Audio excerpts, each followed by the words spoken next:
আসসালামু আলাইকুম everyone, welcome back to my channel. আপনারা সবাই কেমন আছো? আজ আমি আপনাদের মাঝে শেয়ার করব লাল মরিচের ভর্তা রেসিপি শীতল দিয়ে।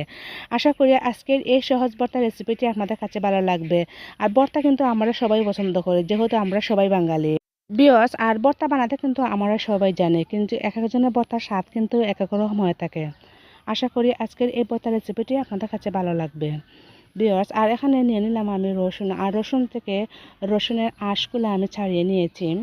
আর নিয়ে নিলাম এখানে 2টা পেঁয়াজ, আর এগুলোকে আমি ধুয়েও নিয়েছি রসুনগুলো। তারপর নিয়ে নিলাম শীতল, এখানে নিয়েছি শীতল 1 কেজির মতন। আরও নিয়েছি লাল মরিচ, আর এখানে লাল মরিচগুলো আমি আগে থেকে ভিজিয়ে নিয়েছি, এতে করে ব্লেন্ডার করতে সুবিধা হবে। তারপরে একটা তাওয়া বসে নিলাম, আর ওখানে এক এক করে আমি শীতলগুলো দিয়ে দেবো তাওয়ার মধ্যে। আর চুলার আগুন লো আছে রেখে আমি শীতলগুলো ভেজে নেব। আর এই শীতল দিয়ে কিন্তু লাল মরিচের ভর্তা খেতে কিন্তু অনেক সুস্বাদু হয়ে থাকে।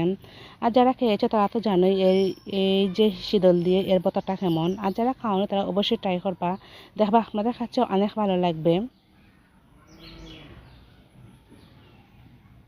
বিওয়াস। আর শীতলগুলো বেজে নিয়েছি, এখন আমি একটা প্লেটে তুলে নেব। আর বাকি যে শীতলগুলো আছে সেটা আমি অফ ক্যামেরায় বেজে নেব বিওয়াস। আর শীতলগুলো বেজে নিয়েছি, আর শীতলের যে মাথাটা আছে সেটা আমি ফেলে দেব। আর মাথার মধ্যে কিন্তু পাথর থাকে, আর এগুলো খাওয়াও ঠিক না। তারপর একটা বোলের মধ্যে ঢেলে নেব, আর দিয়ে দেবো লাল মরিচ, আর দিয়ে দেবো রসুন আর পেঁয়াজ, আর সবগুলো একসাথে মিক্স করে নেব।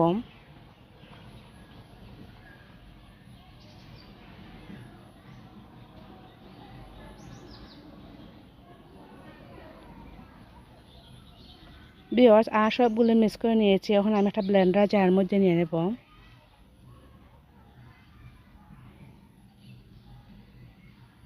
তারপরে অল্প পানি দিয়ে দেবো ব্লেন্ডার সুবিধার্থে, তারপরে আমি ব্লেন্ড করে নেব। আর আপনারা কোনো ঝামেলা ছাড়াই কিন্তু ব্লেন্ডার করে খেতে পারতাম, এতে করে ফিশার চাটনির মতো খেতে লাগবে। দেখুন কতটা ফিশা ভর্তার মতো হয়েছে বিয়াস। তারপরে আমি একটা বোলের মধ্যে নিয়ে নিলাম, আর এখন দিয়ে দিলাম ধনিয়া পাতা, আর দিয়ে দিলাম স্বাদ মতো লবণ। তারপরে একটা চামচ দিয়ে আমি এই ভর্তাগুলো মেখে নেব।